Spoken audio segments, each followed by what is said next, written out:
It's funny to see articles about feminism popping up once in a while just to remind us how insanely crazy the culture of 2016 was and how absolutely deranged the people pushing that ideology were as well. I mean, any person that was asked the question, would you rather be alone with a bear in the woods or would you rather be alone with a man in the woods?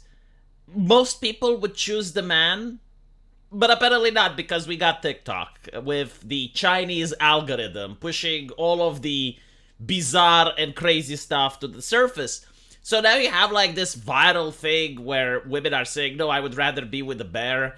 And you have an influencer that actually did pose herself with a live bear, saying that the bear is safer than a man.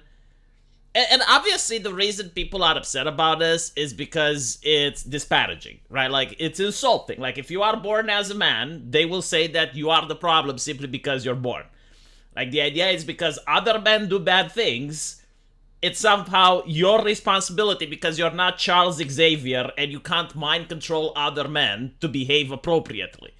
And you notice just how dumb this thing is. It's like me saying, well, if you happen to be American, because you can't control other Americans to do less crime, you are the problem. Right? Like, it doesn't really make sense. It doesn't fix any issue. It's not a healthy or productive conversation. If you go around and you say, well, because you're a woman, other women have STDs, and you are responsible because you share that demographic, even though you don't have any STDs. Like, do you see what I'm saying? Like, does it make any sense? No, obviously not.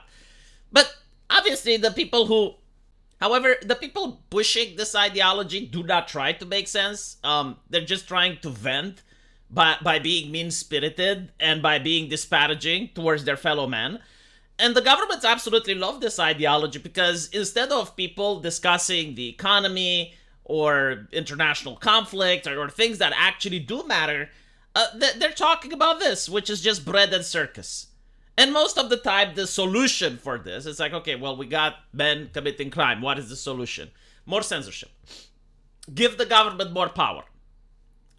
Stop having sexy women in video games. Stop allowing people to make jokes. Like, solutions that obviously would not fix the problem, but they just empower grifters and they give the government more control. And this is why this ideology was very popular until it actually started affecting politicians, until it actually started affecting journalists.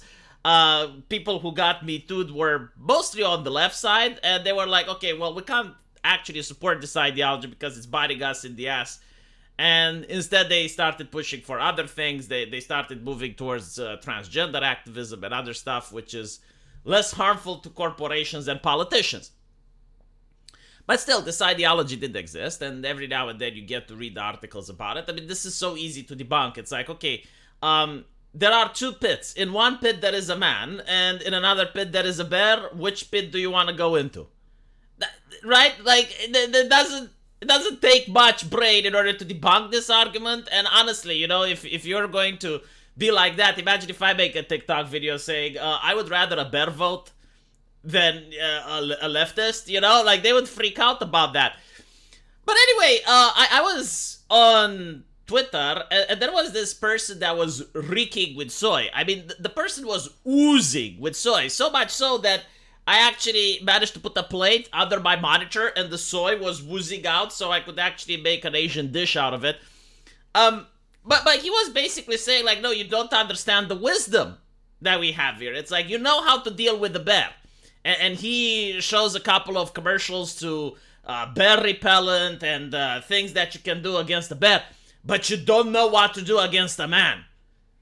And it's like, yeah, you do, the Second Amendment. Like, notice how the leftists never want to actually use the solutions that would fix their problems? Like, for instance, when it's about global warming, right? The solution is obvious, it's nuclear energy. Oh, they don't like that. If it's about men being violent, the solution is the Second Amendment. Oh, they don't like that. I wonder why. It's almost as if this is a grift to just give the government more power, but when you actually want to empower the woman and give her a gun, oh no, that's too much. That is way beyond the pale. honestly, like, feminists came up with ideas like rape whistles or politic jokes or anything like that. They're not as effective as a Glock. Like, unironically, if a woman has a Glock, it doesn't matter how muscular the man is. It's game over, right? So, the Second Amendment would be the solution for this, but they're not bringing it up. Unironically, it would be the solution against the bed as well. But what I also like is the fact that they're going around and they're saying this interesting thing. It's like domestic violence statistics in Australia. 2 in 5 women in Australia, almost 40%, have experienced violence since the age of 15. Okay, compared to how many men, though? Why do they never add the second part? It's like, okay, well, this is the statistic for women, but how many men have also experienced violence since the age of 15?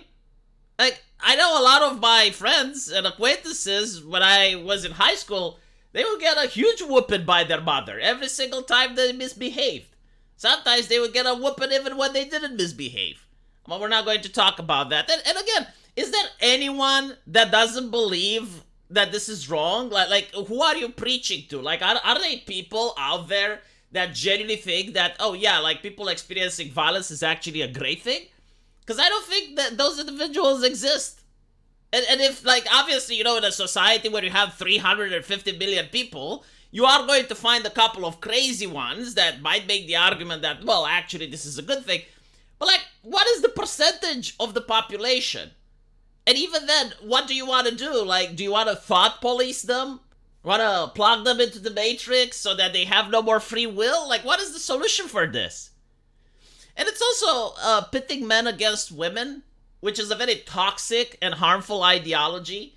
Because men and women aren't there to compete with each other. We're there to complete each other. I mean, every single time you're talking shit about the man, you're talking about the woman's son, right? Like, you're talking about the woman's brother, a woman's father. But I think, like, this is the main issue. Like, you have all these activists and grifters that have daddy issues, and they're trying to project their insecurities and pathologies over the rest of society. And they're basically trying to say that their issues is actually everyone else's issues. But it's not true, right? Now, if you're talking about domestic abuse, yeah, we already have laws against that. Most people don't agree with that. If a person gets arrested for sexual abuse and gets put in prison, he's considered to be the lowest of the low. Other inmates are going to attack him.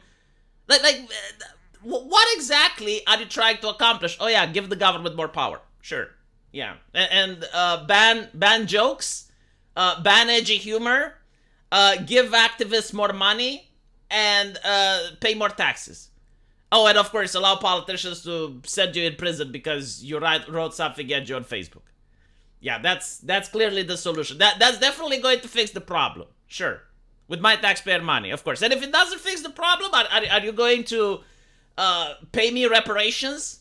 Are you going to apologize to me if, like, after 5 years of implementing your stuff, the problem is still there and it hasn't gone down? Are you going to let someone else take a crack at it?